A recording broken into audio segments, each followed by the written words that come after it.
हे नाथ नारायण वासुदेवा। श्री कृष्ण गोविंद हरे मुरारी, हे नाथ नारायण वासुदेवा। श्री कृष्ण गोविंद हरे मुरारी, हे नाथ नारायण वासुदेवा। श्री कृष्ण गोविंद हरे मुरारी, हे नाथ नारायण वासुदेवा। सभी लोग एकाग्रचित होकर सुनिएगा। जिस दिन आपको भगवान की लीलाएं ये नजर आने लगें, ये मेरे गोविंद की लीला है, ये मेरे राम की लीला है, ऐसा नहीं, ये मेरे प्यारे की लीला है, अपने साथ अनुभव होने लगे। कैसे? सुन लीजिएगा। एक गोपी ब्याह कर बरसाना आई, अपने घर परिवार के संस्कार और परंपरा बताते हुए उसकी सास ये कहना न भूली। उसकी सास ने अपने घर की परंपरा बताई और क्या कहा, बहू को क्या शिक्षा दी, वो अकेली कहीं ना जाए। तू पियर में तो बहुत घूमती थी, अब तू ससुराल में आ गई, कहीं मत जाना। क्यों? यहाँ पास में ही नंद गांव है बरसाना के, वहां के नंद जी का बेटा घूमता रहता है बरसाना में। छोटी सी उम्र में ही उस कृष्ण को इंद्रजाल का ऐसा ज्ञान है। ध्यान दीजिएगा, इंद्रजाल माने माया का जाल। जैसे आप और हम सब लोग माया के चंगुल में फंस गए हैं, तो वो सास समझा रही है कि देख, वो कृष्ण इंद्रजाल फैलाता है, उसे जो देख ले वो अपनी सुध बुध खो बैठता है। सास ने आते के साथ ही बहू को मुंह दिखाई में शिक्षा दी कि हमारे बरसाना के आसपास वो कृष्ण नाम का छोरा घूमता रहता है और उसका ऐसा इंद्रजाल है कि जो एक बार उसे देख ले वो सुध बुध खो बैठे। सो तू विशेष सावधानी रखना।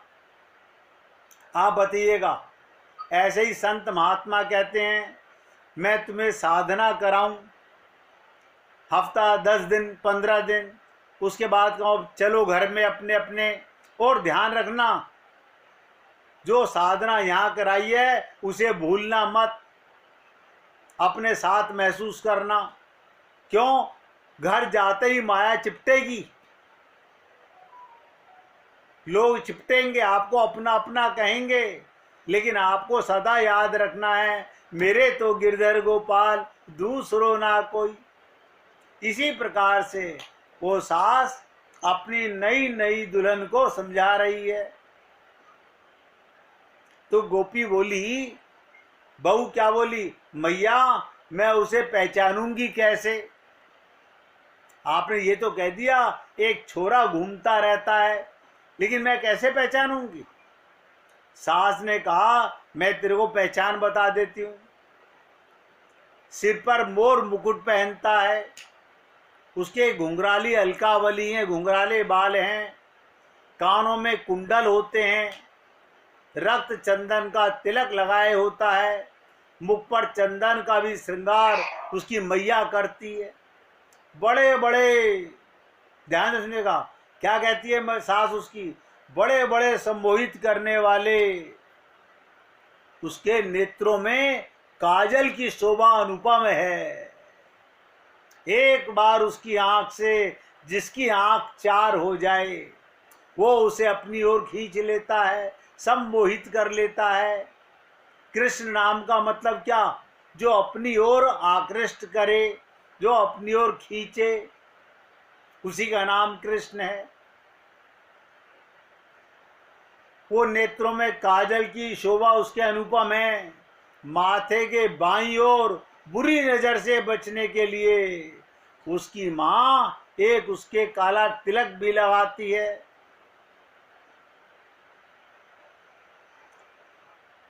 वो अपने सुंदर कोमल हाथों से सदा अपने आप को, उसकी माँ एक उसे ऐसा वस्त्र पहनाती है, बार बार उसे ठीक करता रहता है। गले में एक स्वर्ण हार है, एक मोतियों का हार है, परंतु उसे गहवर वर्ण के पुष्प सर्वाधिक प्रिय हैं। वो उन्हें उतार के सखाओं को दे देता है और गले के अंदर गहवर बन के पुष्प का हार पहनता है। और उसके मित्रगण, उसके दोस्त, उसकी दोस्तों की मंडली, यहाँ की गोपियां नित्य ही उसके लिए पुष्पहार बनाती रहती हैं। देखिएगा, गोपियां ही उसके लिए पुष्पहार बनाती हैं, उसके लिए एक पुष्पहार का सृजन करती हैं और उसे धारण कराती हैं। उस पुष्पहार में बड़ी सुगंध दिव्य फूलों का समावेश रहता है। और सास कहना नहीं भूली, उस छलिए के आने की पूर्व सूचना देने में यही सक्षम है, दूर से जब खुशबू आने लगे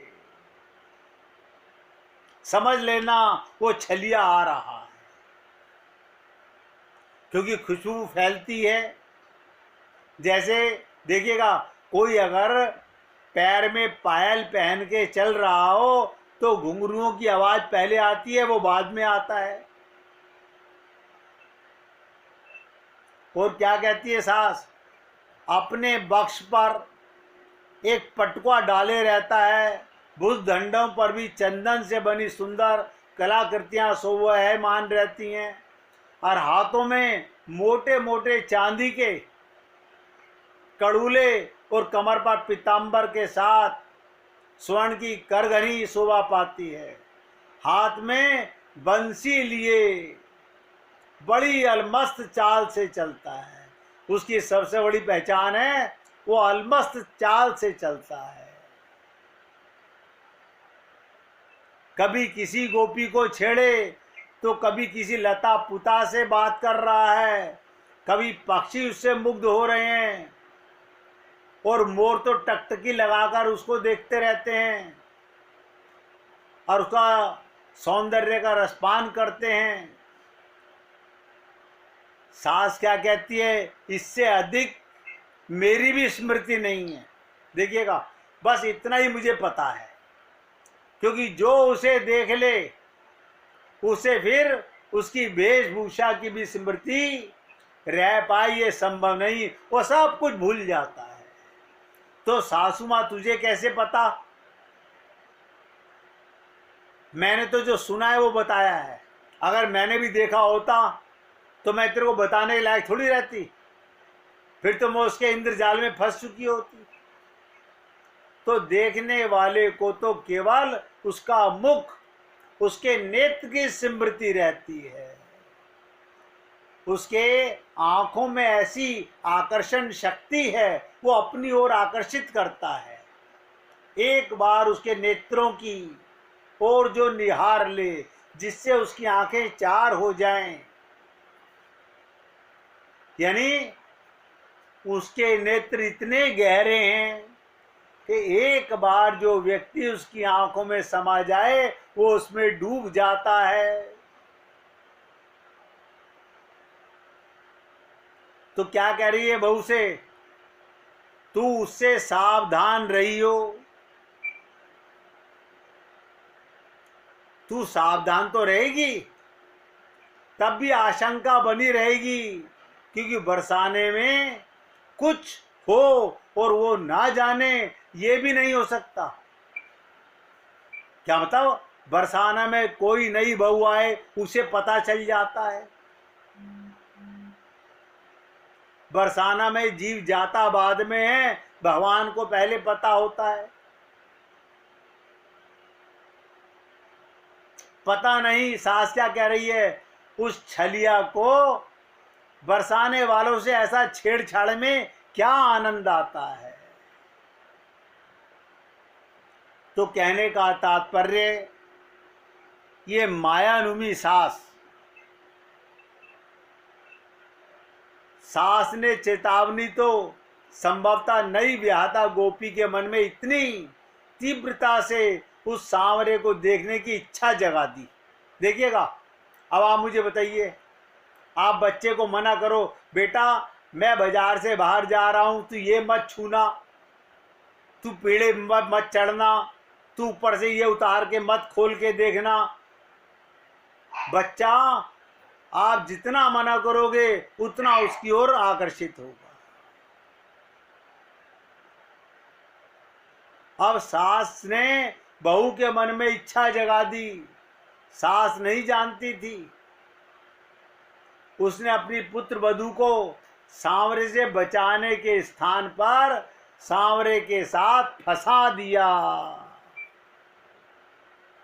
ये संत महात्मा अपने संपर्क में आने वाले भक्तों को भगवान के प्रेम में ऐसा कांटा डाल के फंसा देते हैं, फिर वो किसी के मतलब का नहीं रहता। या तो भगवान के रहोगे या संसार के रहोगे। हम लोग दोनों तरफ अपने मन को फंसाते रहते हैं, कभी नहीं मिलेंगे। या तो माया मिलेगी या भगवान। क्यों? भगवान है प्रकाश, माया है अंधकार। अगर अंधकार में रहोगे तो प्रकाश से संपर्क नहीं होगा, प्रकाश के पास चले गए तो माया से संपर्क नहीं हो सकता। माया यानी अंधकार आ ही नहीं सकता। अब ध्यान से सुनिएगा। अब तो बहू को एक उत्सुकता जाग गई, एक जिज्ञासा मन में हो गई, एक लगन लग गई कि कैसे जल्दी से जल्दी उस छलिया को देखूं, उसके इंद्रजाल को देखूं। आप पर हम लोगों को अभी वो लगन नहीं है।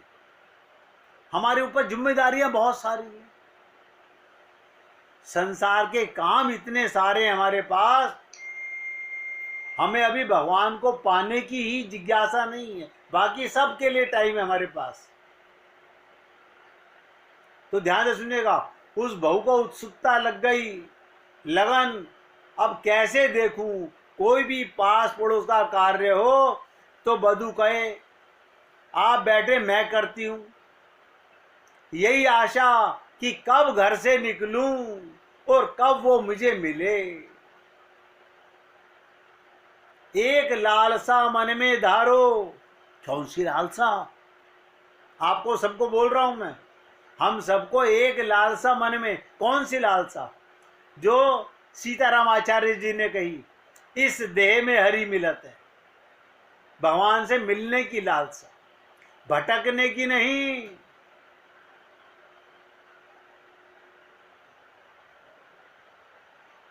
बहू के मन में एक ही सास से बार बार कहा आप रुको मैं जाती हूं। यही आशा कब घर से निकलूं और कब वो मिले। यानी ध्यान से सुनो, आप कब संसार से मन को हटाओ और भगवान में लगाओ। ये निकलना और मिलना है। मन को संसार से हटाना और भगवान में लगाना। लक्ष्य के अतिरिक्त अब अन्य कोई भी स्मृति ना रहे। यानी जो कल मैंने कहा था, आज निचोड़ बता रहा हूं। कल मैंने कहा था अपना उद्देश्य, अपना लक्ष्य, उसके अतिरिक्त अब कोई बात मन में आती नहीं। संसार की चर्चा, संसार की बातें अब हमें सुहाती नहीं। अब हमारी स्मृति में, हमारी याद में, हमारे लॉकर में, हमारे हृदय में कोई और बात सुहाती नहीं।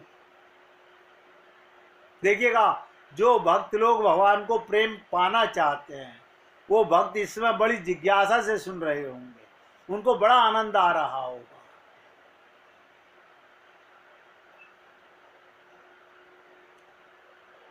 कहते हैं ना, लक्ष्य के अतिरिक्त अब कुछ अन्य स्मृति ना रह जाए और देव के प्रति, कृष्ण के प्रति सभी आपके साथ हो जाते हैं। जब भगवान आए तो समझ लो सब कुछ आपके साथ में हो गया, सब कुछ आपके अंदर ही समा गया।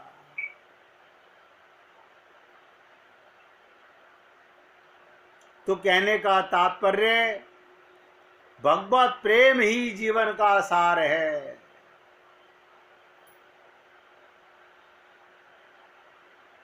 सारी परिस्थितियां आपके अनुकूल हो जाती है, अनायास ही अघटन घटने लगता है।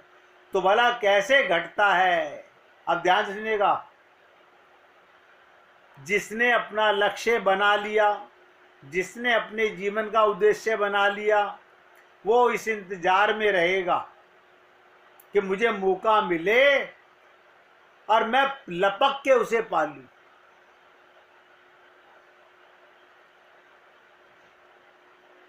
तो कहते हैं ना, लक्ष्य के अतिरिक्त अब अन्य कुछ भी स्मृति में ना रह जाए। आप अपना लक्ष्य ऐसा बनाओ, अब भगवान से मिलन के अलावा कुछ और याद ही ना रहे। एक धारणा मन में धारो, मिले तो मेरा केशव कैसे मिले, मुझे मेरा राम कैसे मिले। सारी परिस्थितियां आपके अनुकूल होने लगेंगी। एक एक शब्द ध्यान देना। अगर आपके मन में अपना लक्ष्य है, उसके अलावा कुछ नहीं है, एक याद मन में है, तो सारी परिस्थितियां आपके अनुकूल होने लगेंगी। अनायास अघटन घटने लगता है। भला कैसे घटता है? ये कैसे घटता है? अब आप सोचिएगा। आप सब लोग सुन तो रहे हैं, क्या हमें भगवान को पाने की इतनी तड़प है? क्या हमें भगवान को पाने की इतनी लालसा है? देखिएगा, जो कोई भक्त किसी सेवा में व्यस्त है, ये मान करके, जैसे कल मैंने कहा था, पुंडरीक की तरह से अपने माँ बाप की सेवा भी भगवान की सेवा कर रहा है, उसकी बात तो अलग है। अन्यथा लोग वाग संसार के कामों में इतने व्यस्त हैं कि फुर्सत नहीं है लोगों को। लोग क्या कहते हैं, भगवान की प्राप्ति तो सबसे लास्ट में करने की चीज है, हम सबसे बाद में भगवान को मिलेंगे, पहले संसार से तो मिल लें, पहले परिवार के काम तो कर लें। एक सेवा को छोड़कर बाकी सब काम छोड़े जा सकते हैं। सेवा परमो धर्म है, भगवान कहते हैं मुझसे पहले, बल्कि सेवा भी मेरे लिए निमित्त करो, सब काम छोड़े जा सकते हैं। मैं तो आपसे निवेदन कर रहा हूं, अब मैं 2 महीने के लिए जाऊंगा, 2 महीने के बाद आकर के राजकुमार जी के मन में बड़ी तड़प है साधना की। हम कोशिश करेंगे, जो भक्त लोग हमें मौका देंगे उनकी सेवा करने का प्रयत्न करेंगे। अब देखिएगा लगन किस किस को है। मैंने कहा ना, अगर आपके ऊपर ऐसी कोई जिम्मेदारी है जैसे पौंडलिक पे थी अपने माँ बाप की सेवा की, वो सबसे बड़ी सेवा है, भगवान को भी इंतजार करनी पड़ती है। उसके अलावा माया का जंजाल कभी खत्म नहीं होगा, माया के काम कभी खत्म नहीं होंगे। अब इस गोपी के साथ क्या होता है, गोपी को सास ने ही आग लगा दी। जैसे संत महात्मा हमारे चित्त में ये आग लगा देते हैं भगवान के प्रेम की। सीताराम आचार्य जी ने आग लगा दी अपने भक्तों को, इस देह में हरि मिलत है। अब हमने देखा हरि कहाँ है, हरि माने आनंद। संसार में तो जिसको देखो वो अपना स्वार्थ चाहता है। प्रेम तो देव होता है, संसार तो व्यापार कर रहा है, तुम मुझे सुख दो मैं तुम्हें सुख दूंगा। जो अपने गुरु की शरणागति में चला जाता है उसके मन में भी ये धारणा आ जाती है कि ये न केन प्रकारेण मुझे भगवत प्राप्ति करनी है। अब सर फूटे या माथा मैंने तेरी राह पकड़ ली। 1 मिनट कीर्तन कीजिए, फिर गोपी की चर्चा आगे की सुनाते हैं। अब गोपी के मन में बैठत उठत घूमत फिरत ये आग लगा दी सास ने कि मिले तो वो छलिया मिले, वो इंद्रजाल फैलाने वाला कृष्ण मिले, अपनी ओर खींचने वाला मुझे कृष्ण ही चाहिए। जरा आप भी याद कीजिएगा, गोविंद मेरो है